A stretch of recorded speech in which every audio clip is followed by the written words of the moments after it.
Welcome to your sophomore year at the Tragedy Academy, where you are the teacher and we are the students. Together, we will learn from past tragedy to lay the foundation for a better humanity. The only supplies you'll need: an open mind and a sense of humor. So, tilt that chair back, talk out of turn, and never raise your hand. Because this is the Tragedy Academy, and class is in session. And I'm Purist Scott. I totally get what you're saying. I do like the idea, though. Wait a minute. Welcome to the Tragedy Academy, a show created to bridge societal divides in a judgment-free zone using candor and humor. My name is Jay, and I am joined by the host of I Am Just Gaying, Hernando Del Castillo. How you doing, Hernando? I'm awesome. I'm excited to be in your show. It's been a long time coming, so I'm like... Yeah, I know. I was prepping up for it. I was like, yay, you're my... You prepped for the show? I not like in real life prep, like emotionally prep myself, like emotionally. Yeah, that's a requirement when you come around me, because I will overwhelm you. That is just fact. Also, just to catch everybody up, we were discussing Hernando's new way that he's going to do his comedy sets. He's going to hire a writer that will just stand beside him as he does his sets, whispering each joke individually into his ear. That's exactly what, and you are that writer, so I'm going to have you on stage with me, and I'm like, he's actually going to whisper the whole time while I'm telling you jokes, so you will be my writer. Dude, you know what? That is a great bit for one reason and one reason alone. You can flop the whole time. Totally. And it's funny because the other dude is taking the heat. I'm like, this is not me, this is him. You guys need to boo him, not me. I'm funny. He isn't. Dude, that's like a legit real life ventriloquist dummy or some shit. Like, I'm like, the only thing is that he doesn't have his, hand up my... He doesn't have his hand up his hand's not up there. Could you imagine, man? You don't want somebody moving your arms with your pinky and their thumb. Exactly. I would be like, it's a no-go. But yeah, totally. I was like, you're the first invite that I have now that I started kind of like in this podcasting world. You're my first guest appearance from somebody that invited me to be on a podcast, so I'm excited. Well, we're super happy to have you on, and I'll tell you one of the reasons that you were chosen from people that applied to come on the show was the candor and humor with which you operate. I love it. I feel like that is how you should navigate life. Totally. So how does one come to that juncture in life where they just go unfiltered and they say, fuck it, I'm going to be me? You get real low, like you lower you're low, like I went real low in life. So there's nowhere else to go but up. When you get to that low point, like that low point is that low point, and then there's like, okay, well, I don't care anymore because I'm just this low that, like, actually it was me being 3 years ago, me being in a psych ward after a breakup for like 6 days. It was like, they're medicating me, they're sedating me, and I'm in a robe and I'm around people that are screaming out crazy obscenities. And this is the low. This is it. This is the one. And I was like, I'm going to be a comedian. That'll do it. You have to, the best, if you can't laugh at these situations, there's a fucking problem. That's the only way to get through it. Dark humor is the way to go. It was like the best, worst experience of my life, or best experience of my life, whichever way you want to look at it. So. You're right. But it's part of the process. I don't think you become a real human until you hit your knees really fucking hard. Really hard. And you have to reevaluate reality as a whole. Everything. At that point, I just looked at my life like, who am I? At that point was like, who am I? Who have I been for the past, I don't know, X amount of years? Like, where am I going? who do I want to be now? Like, it was crazy. It's been a crazy 3 years. There's been a lot of changes, shifts, and I was like, I need to I wanted to follow my dream 7 years before that, and I just didn't because I was scared because I was a director and I was making money. I was like, I didn't want to let go of that lifestyle of like, and then all of a sudden it was like everything was taken, and I was like, okay, well then I need to restart. I need to just this is the restart. And I had the restart, and I said, I'm gonna be a comedian. I love making people laugh. I make people laugh in the streets, in offices, and everywhere. That's just my life. I'm just like always like trying to make a joke out of something. I can relate. It's kind of like all those comedians that we've loved over the years are the most tortured. They're the ones that have gone through the most painful scenarios. In fact, I'd venture to say the majority of comedians out there have a tortured past of some way, of some shape or form. Tell me what it's like. I kind of have an idea, but tell me what it's like when you're a director, you're making money. Everybody's looking at your car. Everybody's looking at your smiles and your Instagram and your Facebook, and everything is what everybody wants. What is going on in the director's head? I'm dying inside. I look at that card that I worked 10 years. I'm in sobriety. So like I became sober and I said, I have to do something with my life because I wasted it. I wasted my life.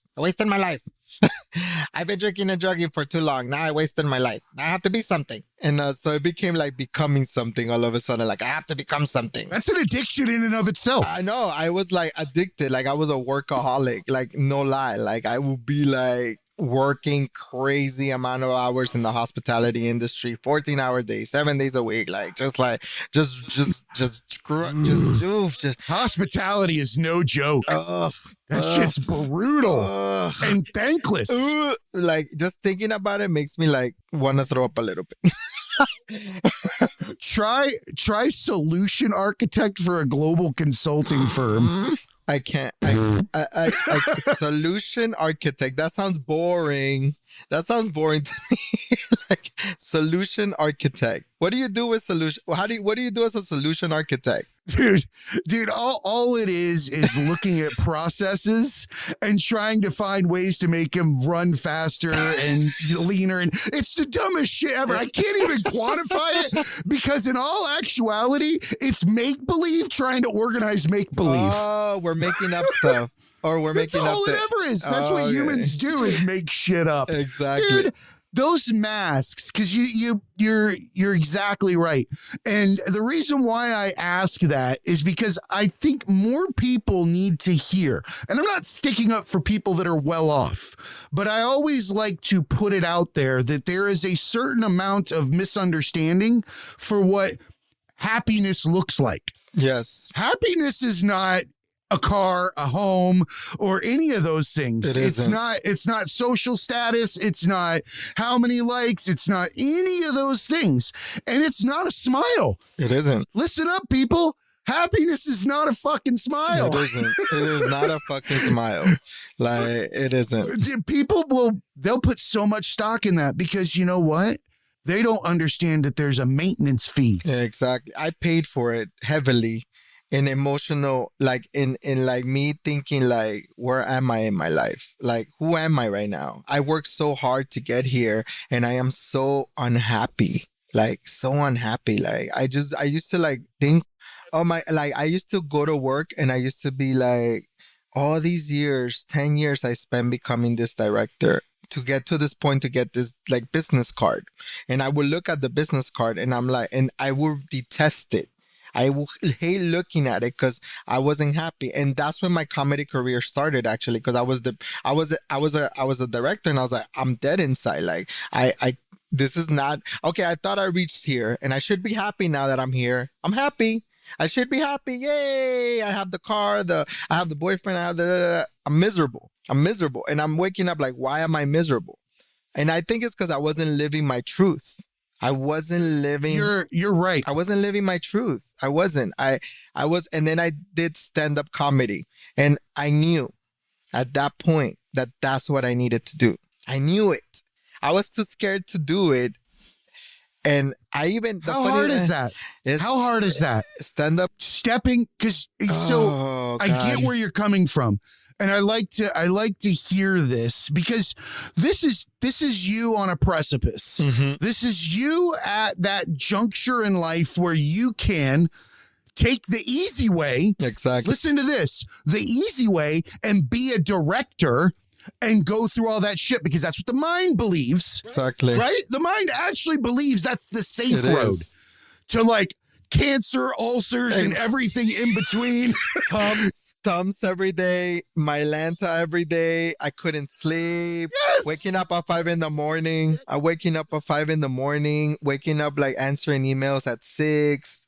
Working up to like 10 o'clock at night, and I was making money, and I had money. I did have money, and I had these trappings of life that like people will look at and like, and they will see my Instagram and my Facebook, and they'll be like people will come up to me like, oh my God, you're always doing something, you're always traveling, you're always like in Vegas, or you're always here. I'm like, no, I'm working. I'm not having fun. I'm at work. I'm on work mode. That life is not fun. Yeah. Everybody's like, oh, you get to go into hotels and stay there and live in them. I can tell you, you as hospitality know it better than anyone. However, as a guy that's wearing that stupid sport coat and saying hi to everybody that I get on and off the plane with week after week in whatever state or country that I'm landing in, hotel life is the worst life. Fun. It's the worst life. Ass. It is not glamorous. It's all the same food. You can get a fucking Caesar salad, chicken wings, or some bizarre ass burger, or salmon. You're done. That's it. Or some microwave shit. Salmon everywhere. There's salmon. I've had so many different types of salmon, cooked so many different ways. Everybody's hotel chef thinks that his go-to dish is some kind of salmon with some sprinkled shit on it. Exactly. Something on top of the salmon. It's the same salmon. Some of it is drier. Some of it is like more tender. It's the same salmon. It's Mrs. Dash. I'm just like, I've had salmon in Vegas. I've had salmon in Boston. I've had salmon in LA. I've had salmon everywhere. That's your next set. I've had salmon everywhere. Or in the Hispanic way, salmon, because we call it salmon, or the Miami way, salmon. Like, I want some salmon. Yeah. Salmon. I want some salmon. Like salmon. Fits. Okay, so here's my thing. I used to sometimes in my asshole days, that would have cracked me up, and it still does. But at the same time, my logical mind says, who the fuck stuck an L in it? Thank you. There should not be an L in salmon. It should be SAMMIN. Thank you. It should be SAMMIN. Is that semen? No, that's not. No. Wrong vowel. It's A, not E. I know. Is that what happened? Is that what happened? Did the vowels get flipped? So see, it was the worst. We all wanted salmon, but now we got semen. That's what we had. Actually, the story of my life. I wanted salmon, and now I got semen. That's your memoirs. That's my memoirs. Memoirs of semen, like, or the story of salmon, or something like that. That sounds like the worst yin yang ever. The worst. Semen and salmon. I'm like, but this makes for great stories. So, and that's the thing that I found myself like just always like anywhere I go, I would just, even with trainings and stuff like that, I would be cracking jokes because they're like, you're hilarious. And then my friends, but like, let me tell you, when I became a comedian, people would like my friends were like, well, I don't know if you're gonna be funny on stage. They will crack down on me like, I don't think you're gonna be that funny. They will like literally beat me down. I'm like, whoa, vote of confidence. Do you know why? Bit. Do you know why? Why? I don't know.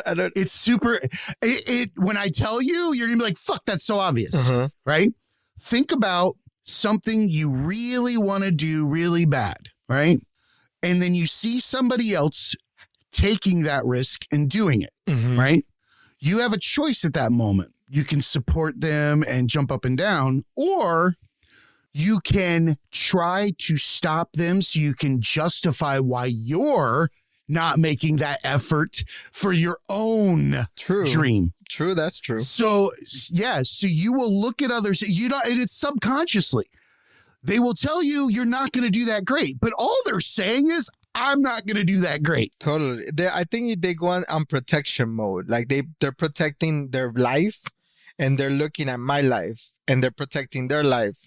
They're like, I need to protect my life. I need to protect the fact that he was a director and now he's going to be a comedian and now he's letting go of everything. And what do I need to let go of to live my dreams? And he's letting go of a lot of stuff to live his dreams. And I just, and the reality that I found out in life is that you need to let go of everything to live life. Everything that you hold on to, you need to let it go to follow your dreams. Everything you need to let go of. And it was hard coming back from a background from being Colombian. My mom, my family, they're very accomplished people in Colombia. They're like lawyers and doctors. And every time I would go to Colombia, they're like, when are you going to graduate? When are you going to graduate? When are you going to get your... Mind you, I make more money than them as a director in the United States that they will ever make in their life. Programming. It's programming. And my dad's like, oh, when are you going to get your degree? Because my sister has a master's and my cousin is a doctor. And I'm like, and I'm like looking at them like, I make more money than you. Do you not understand that I make like 5 times what you make as a director in a hotel? And I don't have a degree.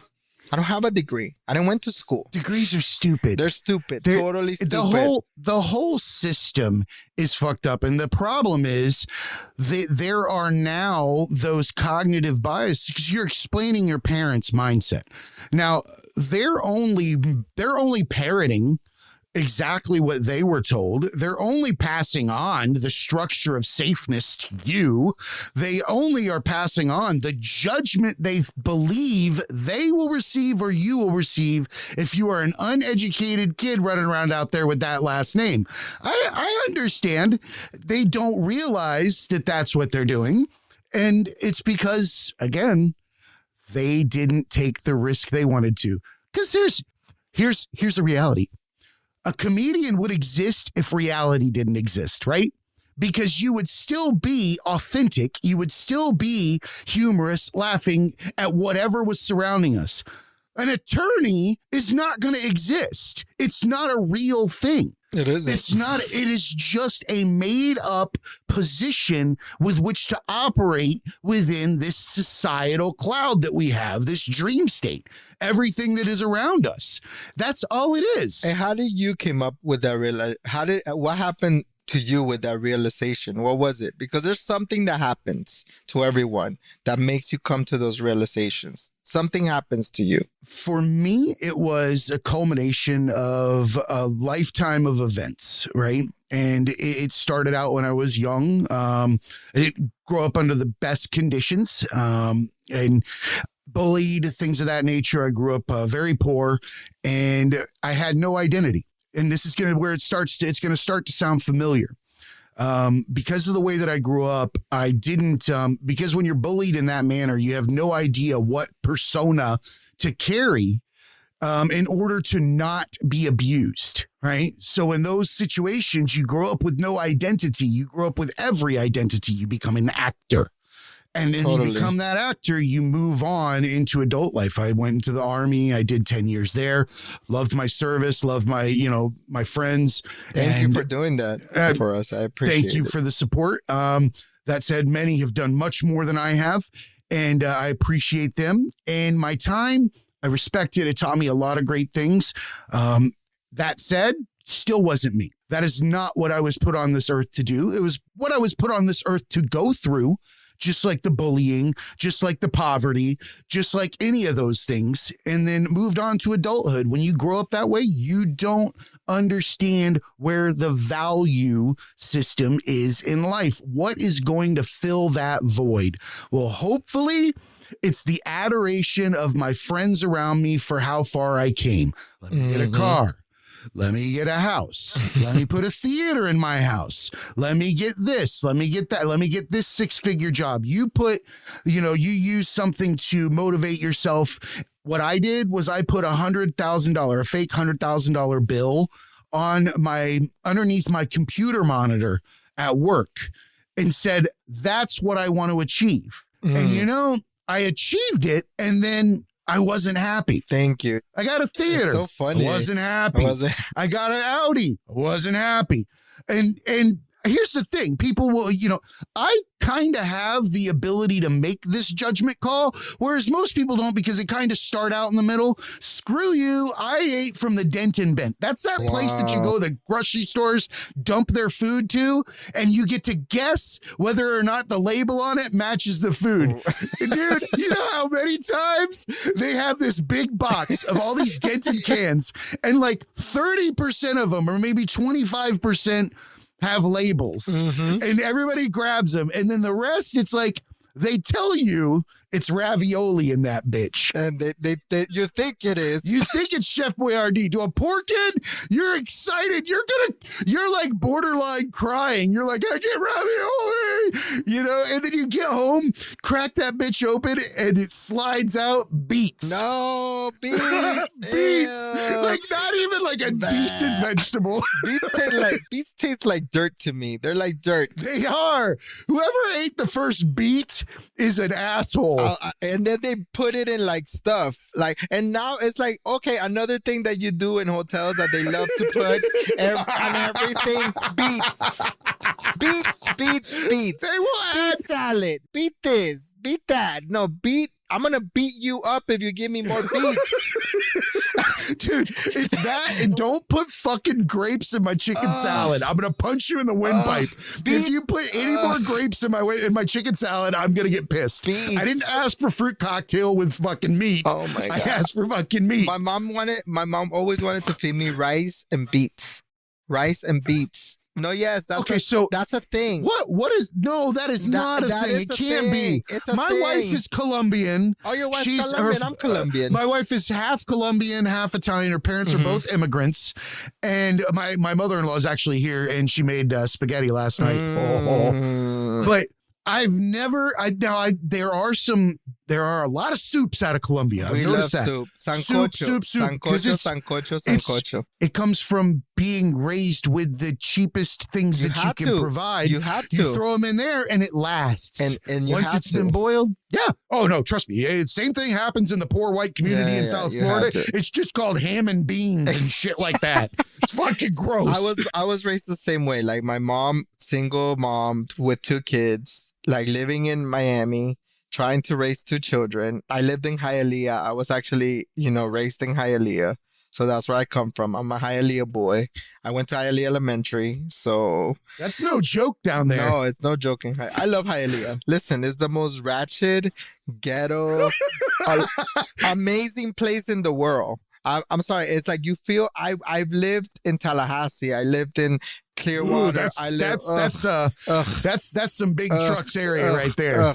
I will always gravitate back to my roots, which is I'm from the 305, and I will always stay in the 305 because I can't live anywhere else in Florida besides Miami. When you go to a Walgreens and they're playing like Celia Cruz, La Negra Tiene Tumbao in a Walgreens in Hialeah, you're home. I was home. I cried once. I was like, oh my God, Celia Cruz is at Walgreens. I'm so happy. I believe it. You long for the authenticity that is the life that way, because what you're describing is, and this is, the existential crisis comes to the poor faster than it does the rich. Totally. Yes, it does. You will hit your knees a lot earlier in life, and then you will become authentic a lot earlier in life because the strife is different. It doesn't mean it's better, worse, anything of that nature, right? But you get a lot of authentic people when you go into that community. You get people that want to laugh. You go to a barber shop in fucking Hartford, Connecticut, and then you turn around and go to a barber shop in Hialeah. What's the conversation going to be like? It's amazing. The conversation's about like shit. They talk shit about everything. Like it's like, instead of that Hartford, because I've been there, and it's like super quiet and very like subdued, very like I understand. Very polite conversations, and the funny part is that I went from like you go from living as a poor person, and then you go into like into this place where you're in these areas of like with a lot of money, and you see the difference, and you're looking at the difference in between all of that, and you're like, oh wow, I can see the difference in all of this. So yeah, the barber shop up there, I actually lived in Connecticut for a while, and it is Oh, you did. You were like, I know those barber shop talks in Connecticut. dude, I prefer a regular barbershop where everybody talks shit. I can't handle, like, I remember the first time I went into a barbershop in Connecticut and I told him I wanted like a high skin fade. And the lady was like, she looked at me like I had 3 heads. She's like, we don't have those here. We don't Clippers. Like, like what? We don't have those here. We can't Like, cut your hair. Sorry. I was too trash for the white barbershop. Exactly. You were like, where do you think you are? What kind of establishment do you think we run? Excuse me. May I have the corporate cut? Exactly. Can I get the scissor cut, please? Can I get the scissor cut? Yeah, if you're getting the scissor cut to short as an adult, man, that's weird. That was weird. I was like, I'm the fade. I'm like, listen, I'm the bald now because I'm bald, and I went the other day and I told the guys like, do you want a fade or you want a 3? I'm like, dude, I want to have all the way around my head because I gave up already. It's bald. There's no hair. Just cut it all out. Yeah, live the life. I'm done trying to cover my baldness. I need it to come out already. It's just, there's no more hair up there. Which was harder, coming out gay or coming out bald? Coming out comedian was the hardest. Coming out as like I tell people I came out twice to my mom. Once as a gay man and second as a comedian, and she took the second one the worst. I'm like, what are you doing to me? That's not a profession. You'll never support yourself. Why are you gonna go up there and talk about dicks and balls all day? I can't believe it. What will people say? What is our family gonna say? What is our family? I'm like, I don't care what they say, Mom. I don't care. I don't care what people say anymore. And that's how I live my life.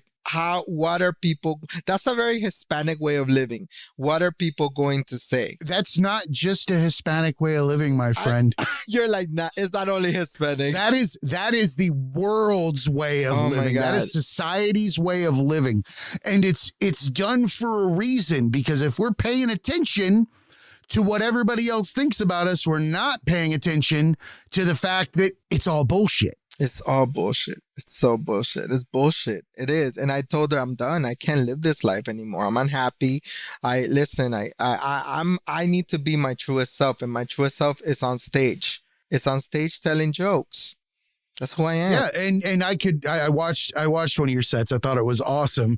And I can tell you that I don't think that we're supposed to be anything but ourselves. Like, isn't that the definition of life? It is, but again, these preconceived notions of like, who do you need to be in life? And I actually went to school. I got my degree finally for my mom. I graduated and I got my bachelor's, and I was like summa cum laude. And it's like, and I was like, I don't need this paper to tell me I'm smart. I know I'm smart. And I gave that paper to my mom as soon as I graduated, and I said, this is for you to shut up. Mine's in the garage, I think. Oh, I gave it to her, and she has it up because it's her paper. But that paper meant nothing to me when I got it. It the only thing it meant is that I stayed up to 3 a.m.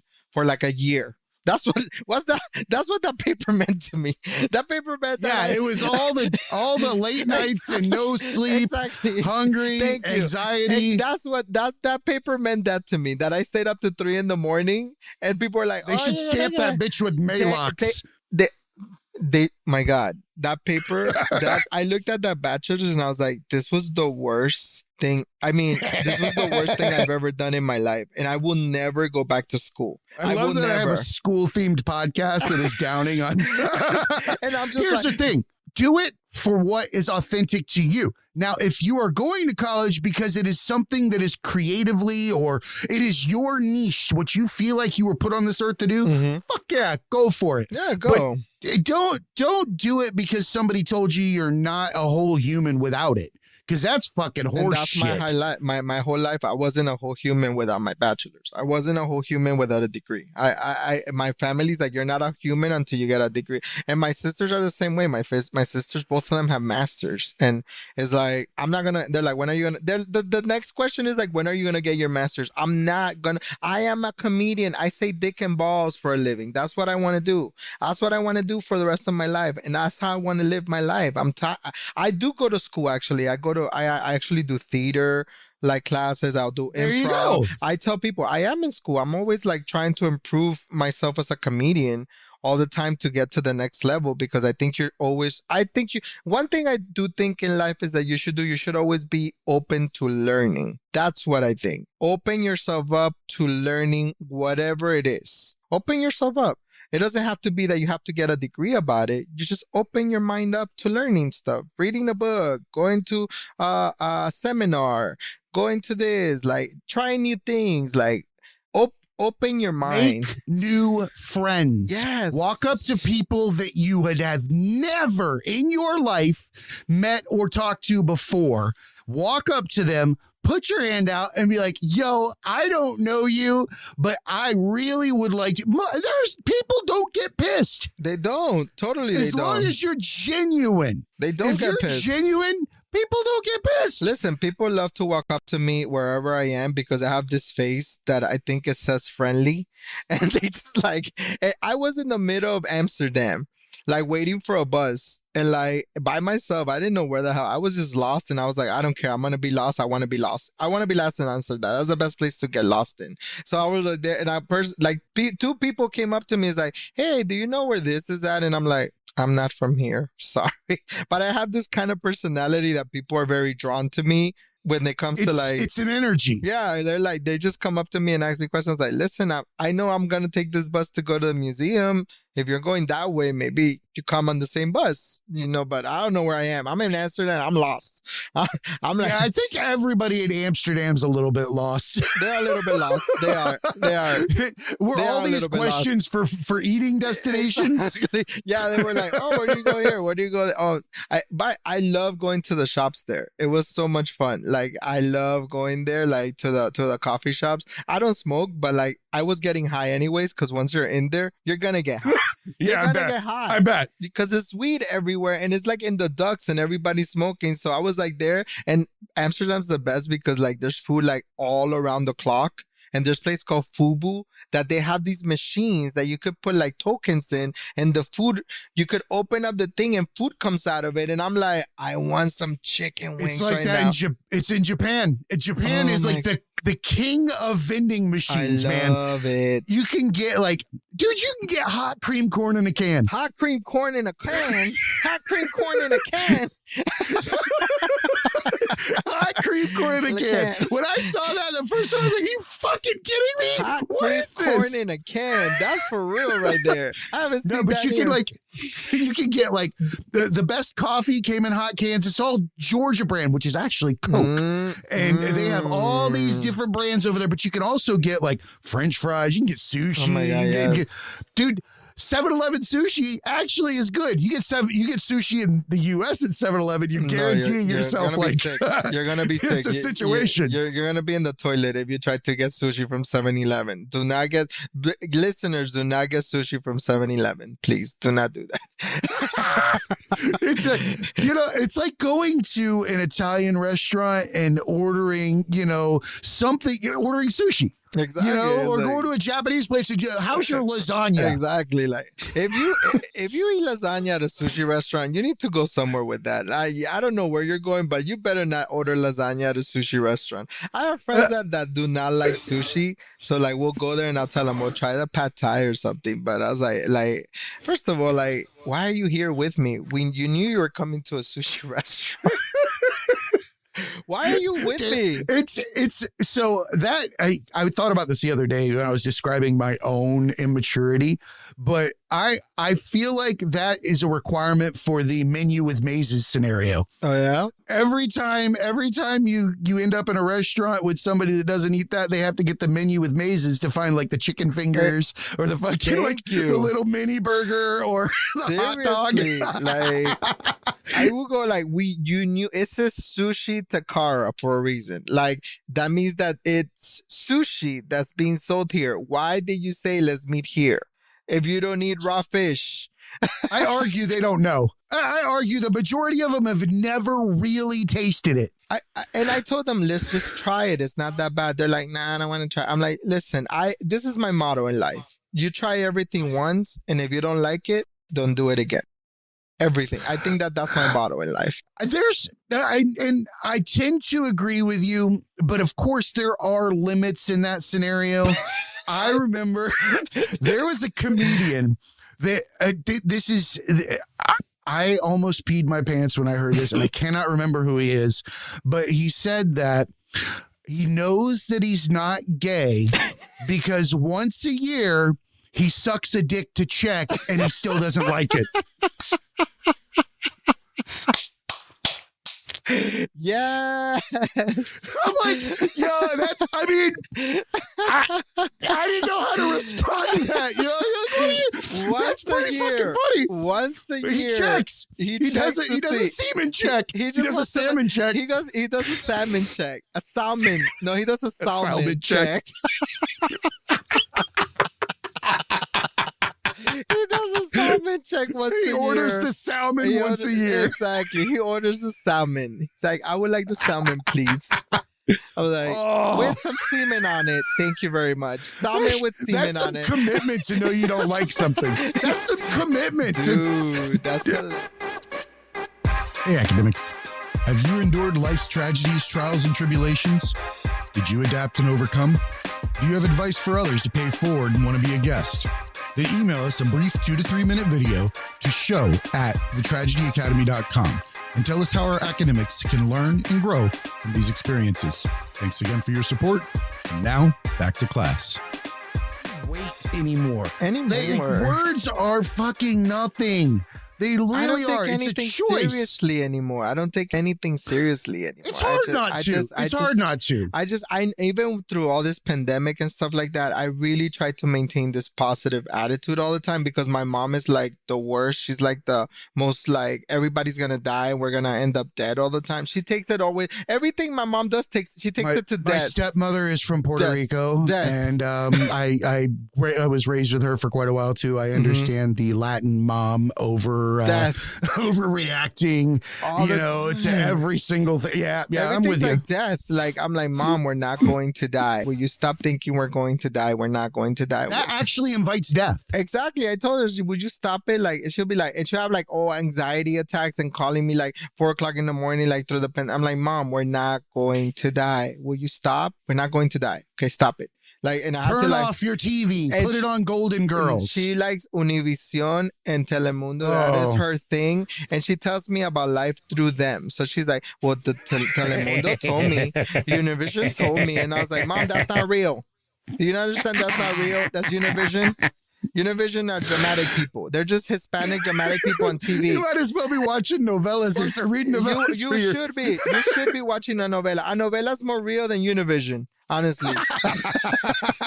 Those slaps are recreated in real life all the time. Exactly. Like La Virgen de Guadalupe is better than Univision. La Virgen de Guadalupe is better than Univision. So watch that instead of Univision because they're just like making everything like sensationalizing everything and catastrophizing everything because they need ratings, Mom. They're ratings. There's ratings. Because that's all we ever chase is we have to always win.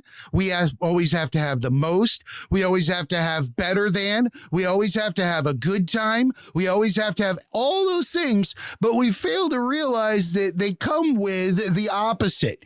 And if you continue to chase that, you're never going to accept any pain in your life. It will always be crippling. It will always break you down. It'll fold you up like a lawn chair because you've been running from it since day one. It's like getting caught by the boogeyman. So talking about pain, like why the Tragedy Academy? Why that name? So, because there's tragedy in life, number one, and that the viewpoint that we have on society or reality as a whole is not rooted in anything but a tragedy because it's a cosmic joke. The way that we come up through life and you hit that juncture, the midlife crisis, so to speak, and you get on your knees, I feel like it is a mask. It is a mask from day one, and you carry that mask throughout life. And you actually don't carry a mask throughout life. You carry numerous masks, and they go in a sack. And as you get older, you put them into that bag, and you have to pull them out each time you interact with somebody. So say you're in an interview. This is how you can test this. Say you're in an interview. You're not going to talk the same. Your mom gives you a call. You're going to pick up the phone. You're going to talk different. AT&T gives you a call, wants to fucking give you something. You're going to have a different voice. You're not going to answer any of these the same. However, those, each and every one of them are a mask. You have a mask for when you're hanging out with your friends that like rock. You have a mask for this. You have a mask for this type of job. You have all these masks that you carry around, and they get heavy. They get heavy. You have to remember the last time you interacted with somebody, how to act in order to be reaccepted or reintegrated into that conversation. The fuck is that? You have to remember what the hierarchy was of your last interaction. That's bullshit. I don't have time for that. I'm always, exactly. This is who I am. Wear the mask. Wear your mask with every fucking wound, stripe, exactly, crack, everything. This is who I am, and if you don't like it, you don't have to. And it's funny because a lot of people in the last 3 years, I've lost friendships because of where I'm going in life and who I am in life. And it's like, and long lasting friendships, not like little friendships. How relieving was it? It was painful because it was a painful experience because 25 years of friendships, you losing that in your life, it was very painful. But at the same time, now that I walked through the pain, now I will no longer go back to that friendship. I won't. That friend, I love them. I care about them. I wish them the best. And I want them to have amazing things in life, but you no longer serve a purpose in my life.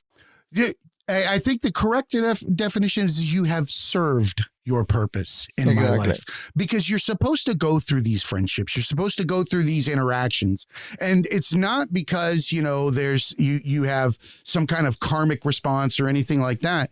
It's because it's how you develop. It's how you become a different person. You can't be eternally in debt to your past mistakes. Exactly. If you're then otherwise you're not living in the now. And you're disrespecting what, if you believe in God or if you're religious or not or whatever it is, you know that now and authenticity are the only two items you've been given. Only two things.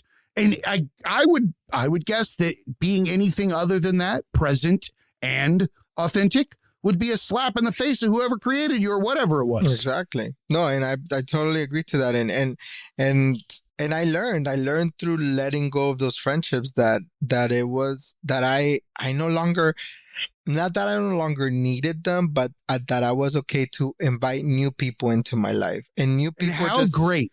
And new people were coming in just like out of nowhere when those friendships fell apart. Like all of a sudden these doors open for new people to just come into my life, and wonderful, amazing people came into my life after those friendships were gone. And I was like, wow, maybe those friendships needed to end because they no longer served me. And I needed to have new people in my life that were going to support the life that I had now.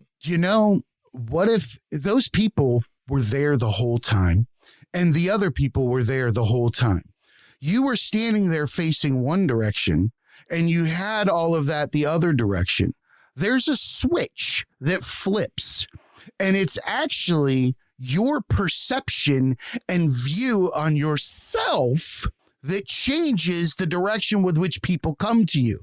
Once you view yourself with the respect that it deserves, once you love yourself for who you are, once you look in that mirror and it makes you smile because you're being an idiot, guess what happens? Every person that feels that way is going to come to you, because you are a different human being at that moment. But you have to flip the switch. And that's the hard part. Flipping the switch is the hard part. Flipping the switch is very difficult. Actually, you have to have your power shut off. You have to have you needed to like go and like you needed to get a new power source. That's what you needed to do. You needed to get a new power source. I like that. Yes. I like that. That's what you needed. Because the one that we have now is not serving us well. It's not working. It's not working anymore. And so I needed to get a new power source, and I needed to just be like, hey, this is new. And you go through your grieving process of losing friendships. I grieved those friendships, and I needed to grieve them for a while. And even to this day, like, it's so funny because now I'm going to Colombia for a wedding in August. And this is how crazy life is. My cousin became really good friends because I introduced him to the people that are no longer friends with me, and they're going to the wedding. So I don't want to, and these people refused to talk to me about our friendship because I tried to address it. So now I have to be like, I had to tell my cousin like, hey, I do not want to be an unauthentic person in this situation. So please, just so you're aware, don't put me in the same table with these people because I cannot be unauthentic anymore. And if they try to talk to me, I'm going to be like, before you even have a conversation with me, you need to address the fact that you haven't talked to me in almost 2 years. Do not be fake in front of these people because I will put you in your place. So if you don't want that at your wedding, please put me in the kiddie table in the back. I'm okay with that.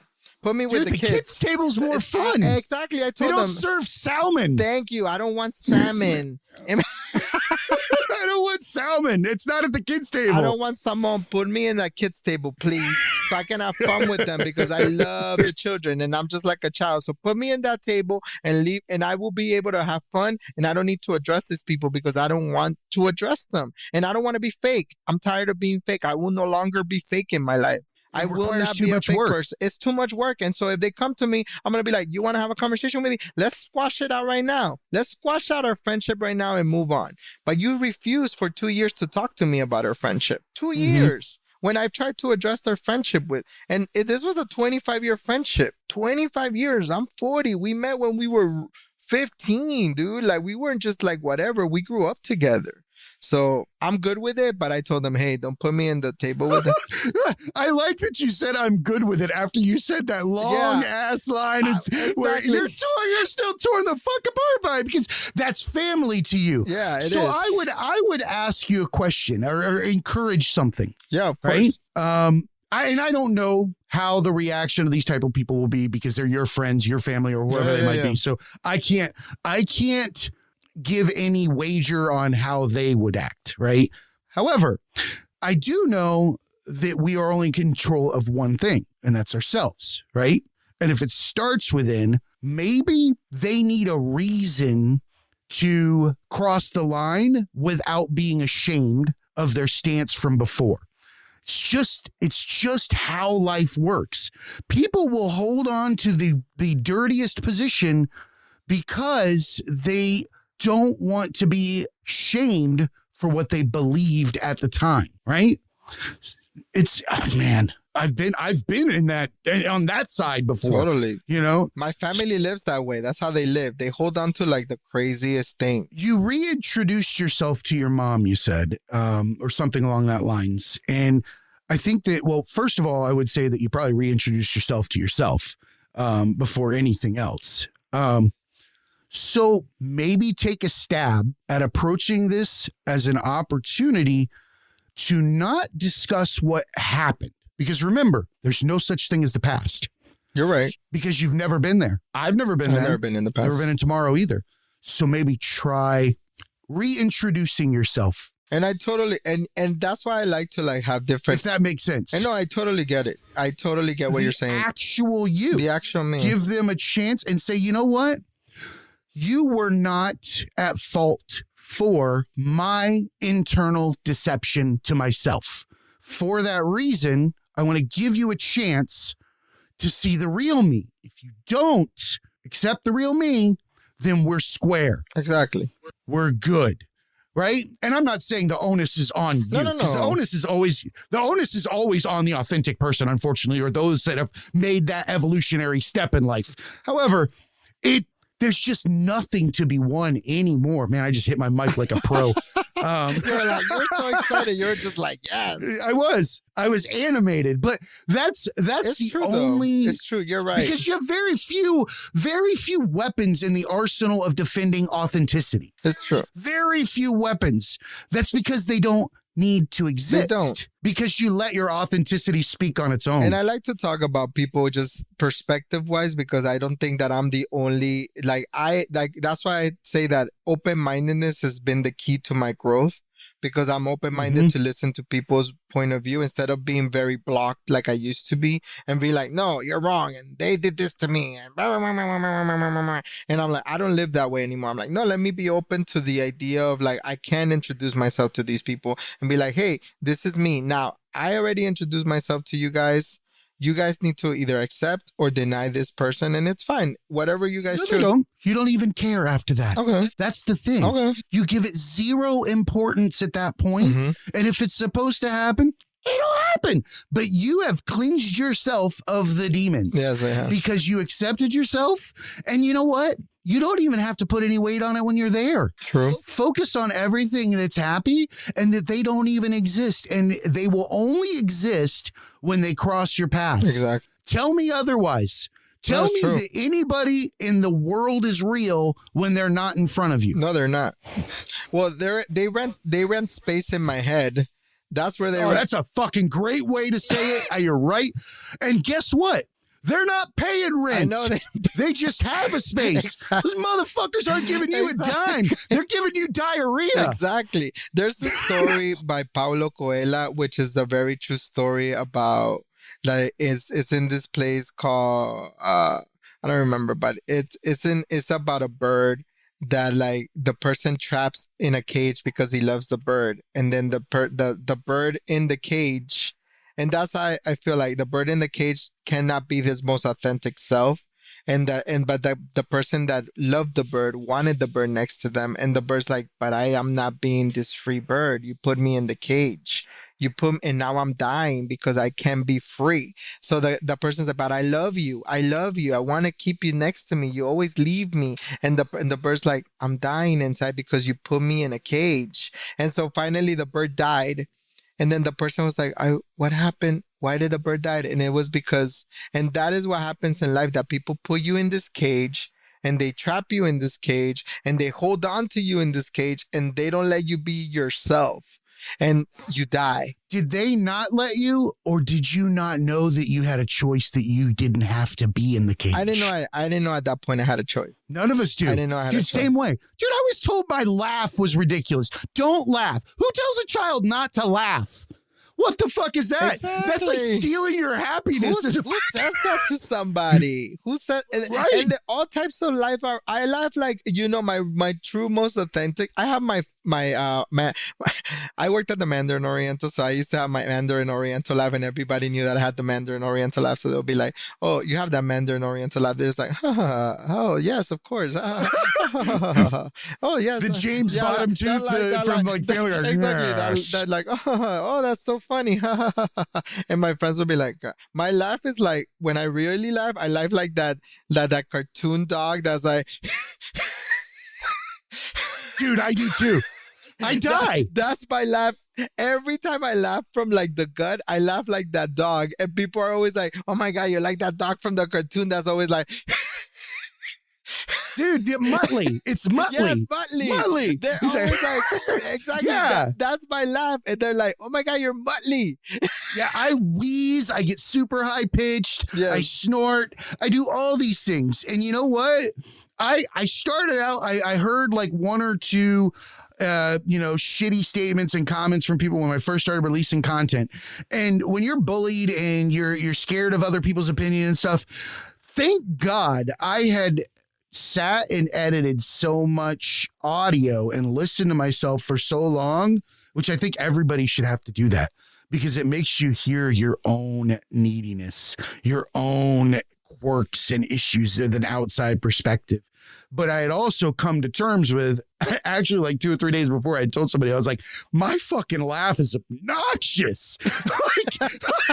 And then like the next day there was a comment on one of the things like, I can't get past this fucking laugh, or something like that. And I was like, my comment response was, see, I told you my laugh was obnoxious, But it took so long for me to be able to do something like that. It's your laugh. It's you. Right? It's your laugh. It's who you are. It's your laugh. It's special. It's you. It's your laugh. It's authenticity at its finest. It's nobody else has your laugh, and it's you, and that's what makes you you. And even if it's obnoxious, it's still your laugh. And when you care about people, which just in a human standpoint, you don't care about you. It's not that you don't care, but you listen to that laugh, and you find it in a way like, I love this person no matter what, even if their laugh is obnoxious, because it's like, it's funny. Like it's pure happiness. It's pure joy. That's why I love kids. I have an elementary education background. That's what I actually wanted to do. I wanted to be an elementary teacher, and kids are like the best. Like I talked to my godson. The other day, I was like, hey, you're gonna learn how to write my name, like, because he's like in pre-K, and he's like, yeah, when I grow up, I'll learn how to write your name. When I grow up, I'll learn how to write your name. And I was like, that's right. When you grow up, he's like, yeah, when I grow up, when I'm bigger, I'll learn how to write your name. And I was like, that's classic things that a kid would say. Like, not now, but when I'm older, I'll learn how to write your name. Not now. Already planned. Life already planned down to the smallest increment. We take it too. We're like, come on, life, give me a stack of shit to do, because otherwise I will be bored and have to think about death. Exactly. Where did humanity come from in this game? Oh my I don't God. want to be bored, and I don't want to think about death. Exactly. Attorney, guy that makes Whopper or salad smell like a Whopper. Mm-hmm. You got a guy that, sweeps up poop outside of a tiger enclosure because we felt we had to put all sorts of things happen that we can do. Exactly. And all because we're scared. Do it, and they'll be thinking of doing anything, and you just tell them, and they'll say the most random stuff, and I'll just be like, that's exactly who you should be. Be that. Kids. They're the best. They're the purest form of authenticity. If you want to know who really is authentic, a child, because we haven't put anything on them yet. Life hasn't been put on them yet. No layers. There's no layers of experiences. There's no expectations. There's no that. We are the ones that ruin these children. We ruin them because we have all these expectations for them of who they need to be and where they need to become and where they need to go and who they need to and you're like, it's a genetic and hereditary insanity. Oh my God. It's like the disillusion that this person needs to be something when let them be who they are. Think about that. Needs to be something. You ever seen a duck or a horse or anything else need to be something other than a duck or a horse? Thank you. I read this book called by Domingo Ruiz, the Four Agreements. And in the Four Agreements, and it's an amazing book. It changed my life. It's called The Four Agreements by Domingo Ruiz. And it says, listen, why are you trying to make a dog something else? A dog is a dog is a dog. So let the dog be the dog. The dog is not a cat. The cat is not a dog. The dog is a dog is a dog. So why are you always trying to change people? Why are you always putting expectations on people and not letting them be who they are? And that shifted my perspective in that, because I was always trying to put these things on people all the time. And I'm like, wait a minute, you're a dog. And so I would say that to people. A dog is a dog is a dog. You're a dog. Be the dog. Just be the dog. Just be you, because it's so much easier. It's so much easier. It takes, dude. You know what? It's when people are, it's kind of like wearing a racist shirt, right? I understand on one hand how it's awful, but damned if it doesn't tell me who to avoid. Thank you. I'm like, I know that's horrible, but I'm like, thank you. Dude, that's a super great identifier. You're a fucking piece of shit. The scary part is when they wear those masks and you don't know they're racist, and then you have to play with them anyways, and they're doing these microaggressions to you, and those microaggressions are being done, and you're just like, I know you're racist, but you don't show that you're racist, but you say things that are racist, and you're like, I know you're racist. I know you don't respect me as a person. So let me ask you this. You just led me to a perfect segue into this. As a comedian, you put yourself in front of a large group of people. And in that moment, I've often believed that comedians have a very, very heavy burden with which to provide perspective to people in the world. And that is, you have a mindful moment in front of everyone. You have captured people's attention and you have X amount of minutes to make them laugh and to change their mind about something. Because I hear you doing it. You take the air out of tires. What is that like? It feels like I'm going to tell you, it's my truths as the way I see them. That's why my podcast is called I Am Just Game. I've always wanted to have a comedy special called I Am Just Sane, because it's my view on the way I view life. So I'm just sane. So I just said, oh, I'm just game, because the way I view life is the way I view life. So the way I see things as a gay, queer, male, Hispanic, Latino, added on with all the things that I've experienced is the way that I see life. So it's the way I view life when I'm on stage, and the way I see things, the way that people might their experiences of me as a person, like the way my family treats me as a gay man, the way like my friends treat me as a gay man, like the way that society even treats me as a gay man. Like Hispanics love to call gay men birds. Like they're like always like, oh, he's a bird, he acts like a bird. Is that the term? I haven't heard that before. It's called pájaro. Like they love to say pájaro, kind of like fairy or something. Like a fairy. Exactly. That is them. Like, so my joke is like, have you ever seen a bird suck dick? Because I've never seen a bird suck dick. Why are you fucking?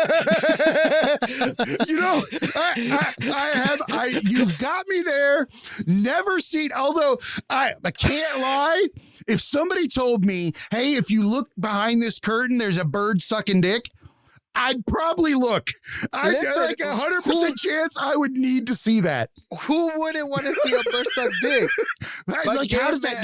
Does the beak like fold backwards like a Muppet? Exactly. Thank you. But we're not birds, so why are you comparing us to birds? We're not going around flying around like. The real question is, why do you care that we're birds? Exactly. Like, and then so Hispanics love to say "mira ese pájaro," mira, like they compare feathers to like being like very like flamboyant. So they're like, oh, plumage. Plumage. So they're like, and I was like, dude, why are we being compared to birds? How does that even make sense? How in life are we? Birds don't suck dick. Gay men do though. Yeah, like what's the correlation? I don't see the correlation between being gay and being a bird. I'm still trying to figure out. Please, you straight people, do not call us birds. I gotta tell you, this is a new one to me, but I have some very close gay friends that I am going to definitely call birds tomorrow. Next time I see him, I'm going to ask him if he knows. What is a bird? Because I remember I went to see Madonna in Miami, and our two friends went with us, and they're both gay, and they were telling us, I got a crash course where of course it's Madonna in Miami, like that white theater, the small one, the amphitheater, like the Fillmore, the old school, the Fillmore, hot as hell in that place, it is. I remember sitting in there, and there's a lot of gay guys at a Madonna concert in Miami. It's Madonna, like a virgin. So they went through. There wasn't a fucking virgin in that place. Exactly. I know there wasn't. I know that's horrible to say, but I guarantee you. But we think we are when we're listening to that song. Like, everybody does. But they went through and they're like, okay, that's a daddy. Yes. That's a twink. That's a whatchamacallit, that's a Viking. That's a bear. It started describing like what each, and I was fascinating. It is fascinating. I loved it. It is fascinating. I loved it. It's fascinating. So what am I? I told my wife I was going to ask you, what am I? What would I be? You're a daddy bear. You're a daddy bear.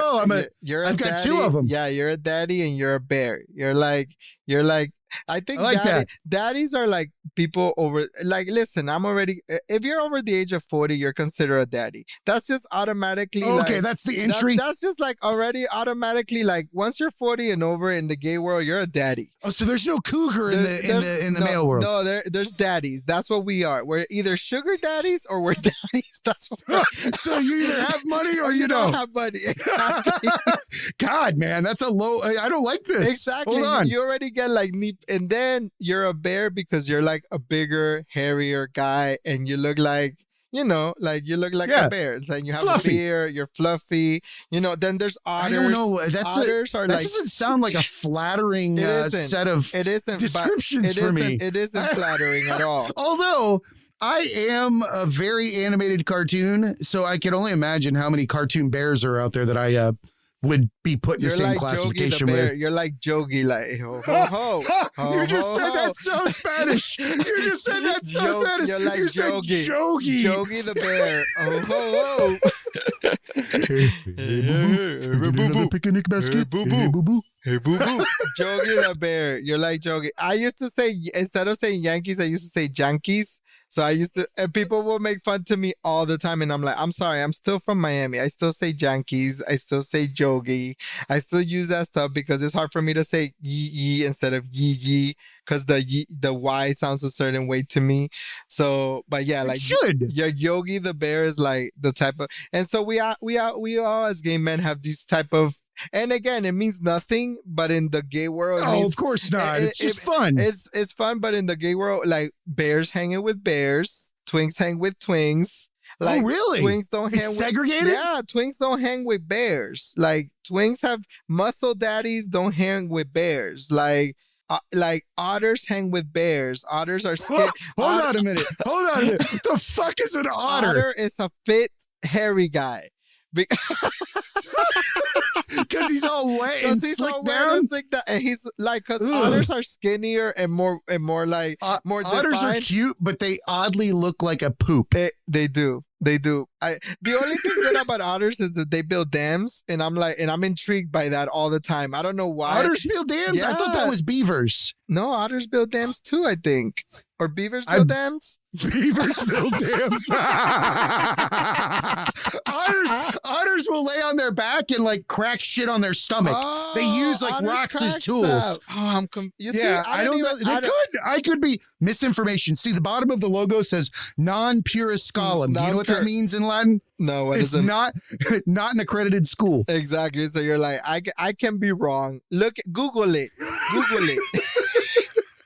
It's perfect. So anytime we fuck up or anytime I say something that might not be completely factual, I just say non-pure scholar. Non-pure scholar. You can sue me. It says that we're not accredited right there on the logo. I tell people all the time, just Google it. If I'm wrong, then fine, you're right. And then we squash it. So yeah, it's a whole combination of like, we all as gay people always like to like we're very like clicky too. We're very clicky. Gay people can be very clicky, like Hispanics, gay Latinos, like, even in the way that there's been so much talks about the way that people like even put profiles like, I don't date black guys, I don't date Asian guys, I don't date this guys, I don't like, and it's like this segregation of like, between our culture, there's still like this kind of like segregation where we're like, bears go to bear clubs. There's clubs for bears.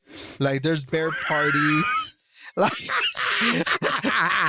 I know this is horrible because how can you be disenfranchised and then disenfranchised again? Thank you. That's what we do. We disenfranchise the disenfranchised. It kind of defeats the purpose, right? So we've learned. I've successfully I've insulted Hispanic people. I've insulted gay people.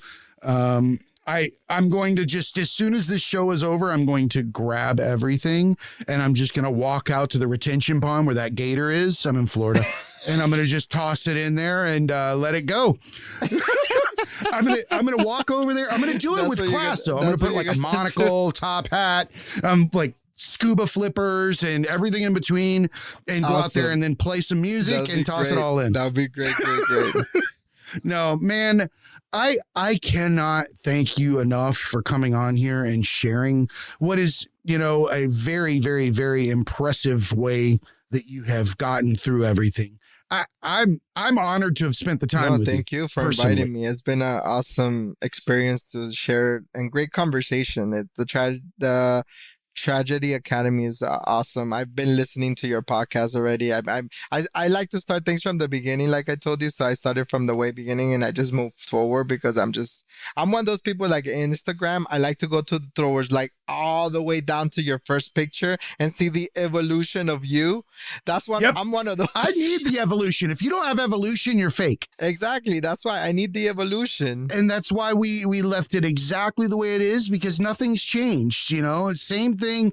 Keep going forward. And I love it. And I would love for you to come on my show, definitely, and come to I'm just Gang. I absolutely would love to be on your show. And like we can shoot the shit, which is amazing. It's great. It was a great experience speaking with you. Absolutely. So why don't you plug your podcast and your social media? My podcast is I Am Just Gang, hosted by Hernando Del Castillo. And then you can find me on Instagram at I Am Just Gang as well. So I'm all over. You can find all that information there as well. So Instagram, podcasting, and then doing my stand-up and, just kind of being this comedian in life, which I'm excited about. I'm excited to see you grow in this.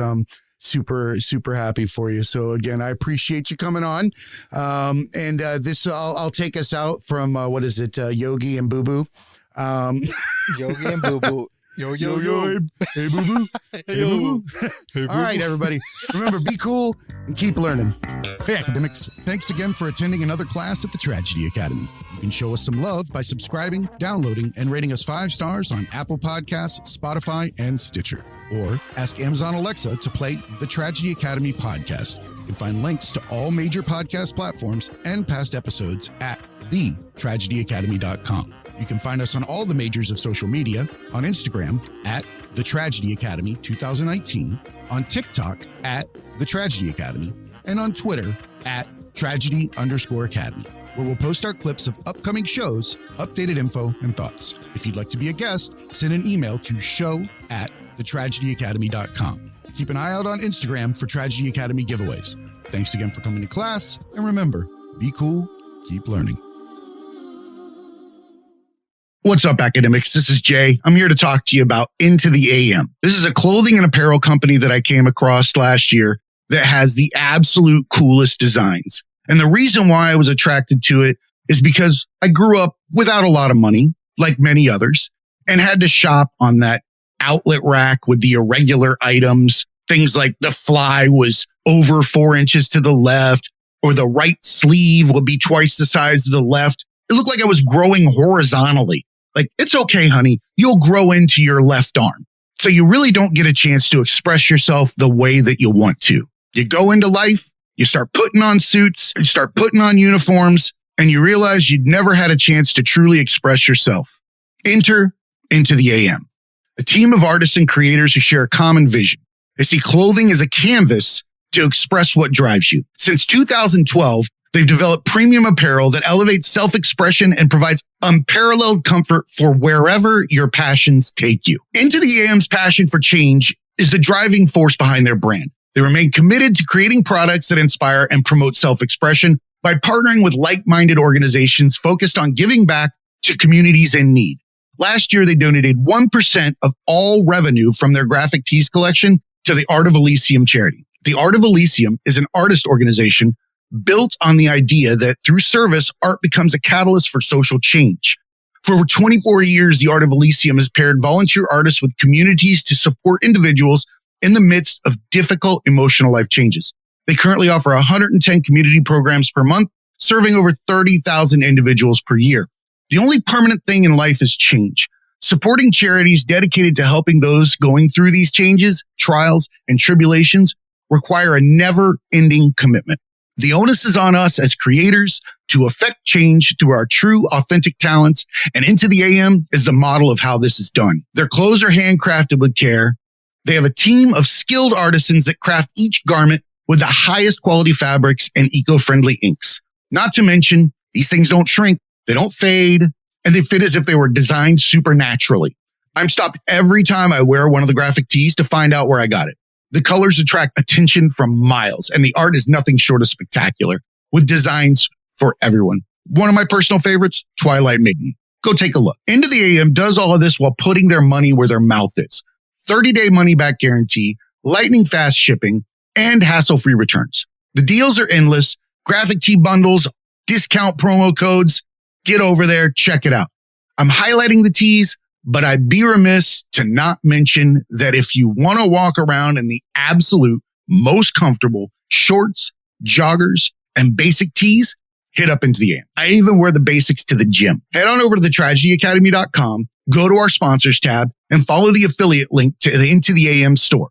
Help support Into the AM and the Tragedy Academy by purchasing the absolute best apparel and the best designs ever. And remember, academics, be cool and keep learning.